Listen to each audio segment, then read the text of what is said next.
As I've made clear in earlier lectures, many different solutions have been proposed to the basic technological problem of getting meaningful marks onto paper.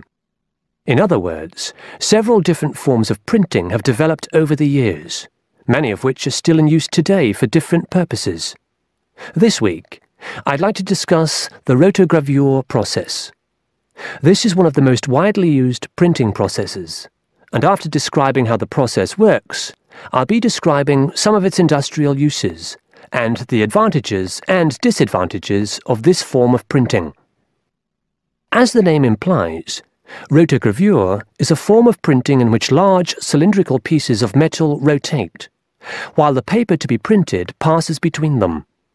The paper is held in place against the printing surface by the impression roller.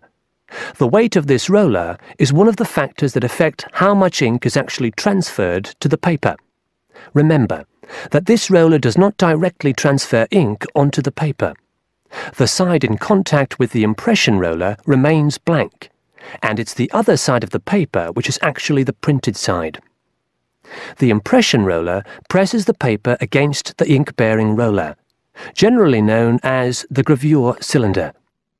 This roller is etched or engraved using either a laser or a diamond-tipped etching machine. This creates a large number of tiny holes in the surface of the roller which hold the ink. The depth and size of these holes determines how much ink is picked up from the ink fountain, which the whole printing assembly rests in. How much ink is picked up, in turn, determines the density of the image produced. As it rotates, the lower roller picks up more ink on its surface than is required, and this needs to be removed before contact with the paper.